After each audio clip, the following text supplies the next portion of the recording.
अरे कहाँ गए सब? कोई तो सुन लो मेरी बात। जगदीश जी फर्श पर पड़े जोर जोर से चिल्ला रहे थे। उनकी आवाज सुनकर काफी देर बाद उनका पोता मनोज आया और उनसे बोला, सुबह से शोर मचाना शुरू कर देते हो आप, ना खुद सोते हो ना सोने देते हो। बताओ क्या हुआ है? होना क्या था, बस पेशाब निकल गया है कपड़ों में और उसी पर मैं फिसल गया। जरा सा सहारा देकर उठा दे मुझे, मेरे दूसरे कपड़े भी निकाल दे ताकि मैं बदल सकूं। आपका तो ये रोज का ही काम हो गया है, सारा कमरा सड़ा कर रख दिया है। फिर वही अलमारी में से कपड़े निकालकर उनके मुंह पर फेंक कर चल दिया। जगदीश जी की आंखों से आंसू जर जर बहने लगे। वो सोचने लगे कि भगवान ने भी उनके साथ कितना अन्याय किया है। बुढ़ापे में पहले आज्ञाकारी बेटा छीन लिया और फिर कुछ दिन बाद ही पत्नी को भी। अब वो बिल्कुल असहाय हो गए हैं।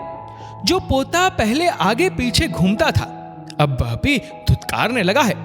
कितने शौक से इतना बड़ा मकान बनवाया था, पर अब उसी घर के एक छोटे से कमरे में पड़े हैं और उसके लिए भी ताने सुनने पड़ते हैं। किसी तरह उन्होंने अपने कपड़े बदले और गंदे कपड़े को धोकर भी डाल दिया, जबकि अपनी पत्नी के रहते उन्होंने कभी काम को हाथ भी नहीं लगाया था। उनके सामने तो वह राजा की तरह रहा करते थे। ये तो अच्छा था कि गिरने पर उन्हें कोई चोट नहीं लगी थी, वरना मिट्टी पलीद हो जाती। अभी वो कपड़े बदल कर बैठे ही थे कि उनकी बहू समीक्षा उनके पास आई और बोली, पापा जी, मनोज की कॉलेज की फीस जमा होनी है, आप 1.5 लाख रुपए निकाल कर दे दीजिए। जगदीश जी बोले, बेटा मैं कहां से इतना पैसा लाऊंगा? तुमने तो मुझे धीरे धीरे बिल्कुल ही खाली कर दिया है। बैंक में पहले लाखों रुपए जमा था, अब केवल 2 लाख ही बचा है। उसमें से 1.5 लाख दे दूंगा तो बचेगा ही क्या? तुम्हें तो पता ही है कि मेरी तबीयत बिगड़ते देर नहीं लगती। फिर डॉक्टर के पास जाने पर चुटकियों में ही हजारों रुपए खर्च हो जाते हैं। तुम तो मुझसे मांगने आ जाती हो, पर मैं किसके सामने हाथ पसारूंगा? समीक्षा बोली, अब आपका बेटा इतना कर्जा करके मरा है तो इसमें मेरी कोई गलती नहीं। अब आप उनके पिता हो तो उनका कर्ज आपको ही तो उतारना पड़ता।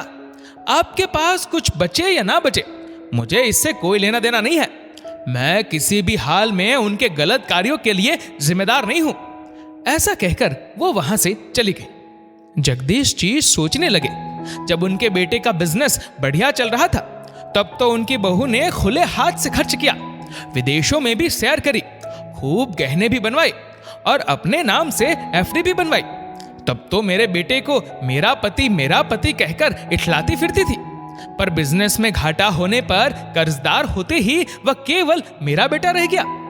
मेरा बेटा अपनी पत्नी से कर्ज उतारने के लिए गहने एवं एफडी मांगता रहा, पर बहू ने देने से इनकार कर दिया। उसे इस बात का इतना सदमा लगा कि वो बच ही ना सका और उसके गम में उनकी पत्नी भी चल बसी। वह सोचने लगे, काश उन्हें भी मौत आ जाती तो यूं तिल तिल कर रोज मरना ना पड़ता। ना उनके खाने का कोई ध्यान रखता है, ना उनकी सेहत का। बहू का जब मन करता है तब उठती है, खाना बनाती है, जबकि वो शुगर के मरीज है। उन्हें जल्दी से नाश्ता करके दवा भी खानी होती है, पर किससे कहे, कोई सुनने वाला ही नहीं। सब राम भरोसे चल रहा है। चलो बाबा जी, बैंक चलो। अपने पोते की आवाज सुनकर उनका ध्यान भंग हुआ और फिर वो ना चाहते हुए भी अपनी बची कुची रकम निकालकर उन्हें यह सोचकर सौंपने चल दिए कि पोते की पढ़ाई पूरी होने पर वो अपने पैरों पर खड़ा हो सकेगा। ये उनका मोह ही था जो उन्हें ऐसा करने के लिए प्रेरित कर रहा था, वरना व्यवहार तो पोते का भी खराब था। वो सोचने लगे, अगर उनकी पेंशन ना आ रही होती तो आज वो सड़क पर होते। आज भी जो असमय 2 रोटी उन्हें मिल रही है वो इसलिए मिल रही है क्योंकि घर का खर्चा उन्हीं की पेंशन से चल रहा है। आज वो जितना लाचार अपने को महसूस कर रहे थे उतना लाचार उन्होंने अपने को कभी नहीं पाया था। जब जगदीश जी बैंक से लौटे तो उन्होंने देखा कि उनकी बेटी मधुरिमा आई हुई है। वो उसे देखकर खुश हो गए, उसे अपने कमरे में लेकर गए। कमरे की हालत देखकर वो हैरान थी। उसने सबसे पहले कमरा साफ किया और उनकी कपड़ों की अलमारी भी ठीक करी। इतने में समीक्षा चाय बना लाई। मधुरिमा अपने पापा से बोली, मैं आपको अपने साथ ले जाने के लिए आई हूं। आपका दिल भी बहल जाएगा। ऐसा सुनते ही समीक्षा तपाक से बोली, पापा जी कहीं नहीं जाएंगे, वो यहीं रहेंगे। पापा जी के होने से हमें बहुत बल मिलता है, वो चले जाएंगे तो ये घर हमें खाने को दौड़ेगा। पापा जी के रहते किसी की हिम्मत नहीं कि कोई हम पर बुरी नजर डाले। मधुरिमा सब जान रही थी, उसे सारी असलियत अपनी बुआ से पता चल गई थी और अब खुद देख भी रही थी। वो पापा जी को इमोशनली ब्लैकमेल कर रही थी और सभी सगे संबंधियों से उनका रिश्ता खत्म कराती जा रही थी ताकि वो किसी से उसकी शिकायत ही ना कर सके। मधुरिमा समीक्षा से बोली, आप क्या समझती है कि हमें कुछ समझ नहीं आता?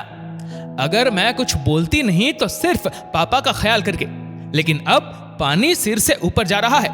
मैं पापा के हालचाल लेने के लिए दिन में कितनी बार फोन करती हूँ, पर पापा का फोन कभी स्विच ऑफ आता है, कभी नॉट रीचेबल आता है।